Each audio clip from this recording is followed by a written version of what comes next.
Do you feel like you're not as financially stable as you should be? Well, today, we gon' fix that. What up, homie? My name's Dave, and I put out new videos every single Friday to help you get the girls you want and the lifestyle you dream about. Now, I talk to a lot of you guys, and one thing has become super clear. Most people don't know how to think about money. Ever since you're young, you're conditioned to make poor financial decisions that leave you broke, and it's just looked at as like a normal part of society. The result is that you're not free at all, and when you're not free, that's gonna cause a lot of stress and anxiety, which most people have over their finances, and this is crazy to me. In the past few years, I've completely shifted my money mindset, and this has led me to doubling and even tripling my net worth to the point where I'm at multiple six figures by 30, and I also have this awesome plastic basketball hoop in my house.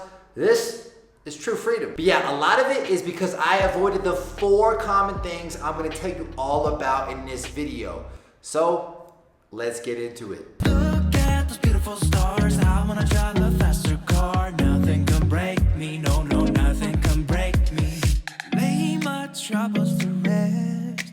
Unless you're completely financially stable, you shouldn't be buying a new car. Never mind financing one. The average monthly payment of a new car in the US is $530 a month. That's insane. Let's take a second to think about just how crazy that is. So most people buy a new car to look good and to drive to and from work. But most people also don't like their jobs and have pretty long commutes. So they're basically paying for a new car to get them to and from a place that they don't even enjoy, and further trapping themselves in this situation because they have a huge car payment. It doesn't make any sense. What's worse is the car actually loses most of its value as soon as you drive it off the lot, but you're still paying interest payments on it every single month. So yeah, you're paying extra for something that is actually losing its value. That's money you could be using to invest in yourself or in other assets that are going to actually generate you money instead of cost you money. The opportunity cost is ridiculous, and that's how it really financially ruins most people. But so many people get the highest car payment they can afford and upgrade their cars as much as possible, sometimes even every single year.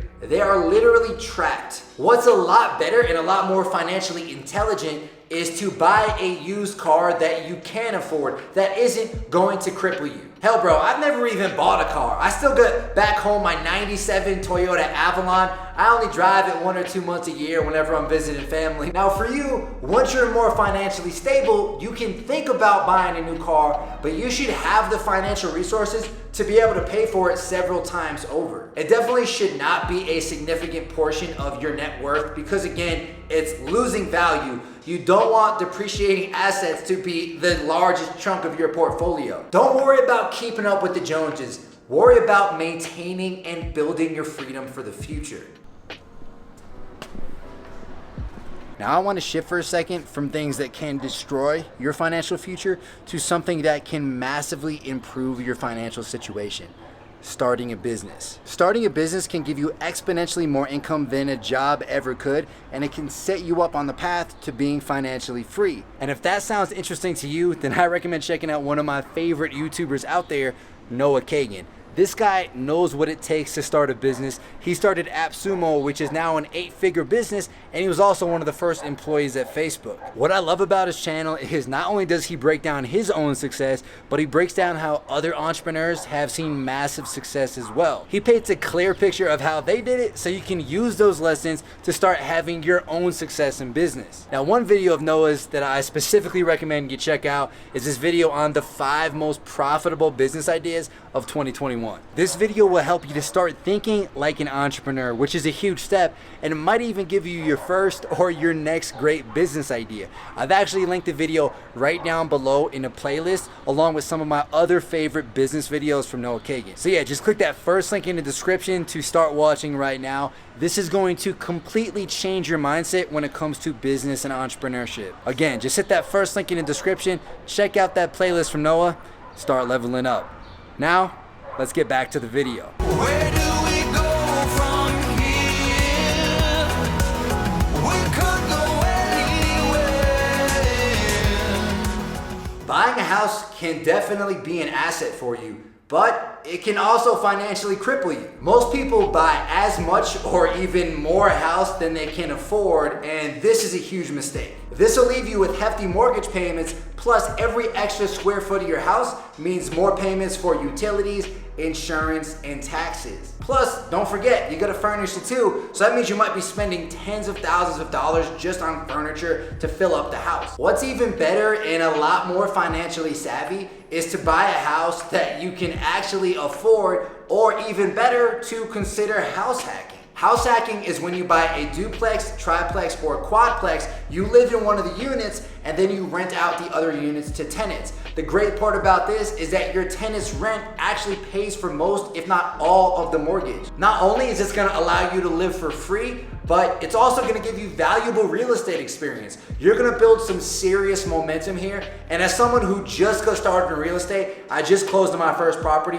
I can't tell you how critical that this momentum is gonna be for you. Now you might say, Dave, hold up, I can't afford a duplex, triplex, or quadplex. This isn't gonna work. Here's the crazy part though, bro. All you need to buy one of these is 3.5% down. That is the crazy part of an FHA loan. So if you're buying a $200,000 quadplex, all you need to put down is $7,000. That's $7,000 to set you up for your entire financial future and to get tons of valuable real estate experience. The fact that more people don't either know about this or do it themselves is wild to me. If I was actually living in the US instead of here in Mexico City, you better believe I'd be doing this. Plus, after a year, you can move out and then have another tenant move in, and boom, not only is your mortgage covered, but you're now making passive real estate income. This is a financially savvy way to get your first house, start building some real estate momentum, and start creating massive wealth for yourself. New X, new X, new X, new X, new X on me right.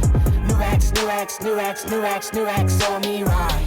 I might spend it, I might spend it, I might spend it, Lifestyle inflation is when you spend more in proportion to your income increasing. So if you make $90K a year, you spend $90K. If you get a $5K raise, you spend $95K. This is how people can make a salary of hundreds of thousands of dollars a year and still be broke and living paycheck to paycheck. It's a lot more common than you might think. Hell, this is what I did when I was making $30K a year. I got as nice of an apartment as I could afford. I went out to eat all the time. I would buy tons of alcohol at the club, and I was completely broke, no surprise. This made it really hard to save money and build any sort of momentum. Matter of fact, I talked to a guy the other day who was an engineer making a very good salary, and he was basically living paycheck to paycheck. Had a new car, had a really nice apartment, but was barely saving any money and was essentially trapped. What's a lot better is to live below your means. This is exactly what I've been doing for the past 7 years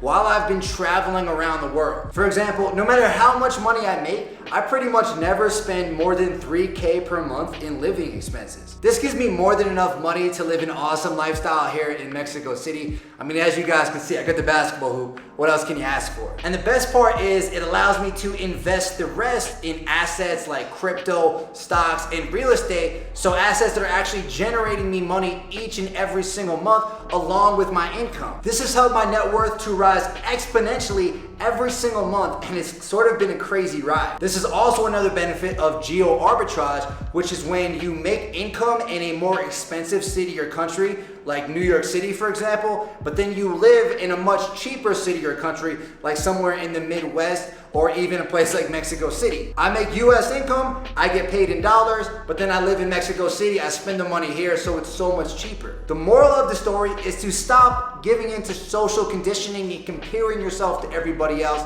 and start living below your means. Also, track your expenses and see if you can start up a side hustle to make some additional income.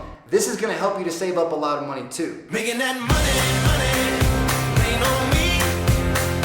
Making that money, living that dream.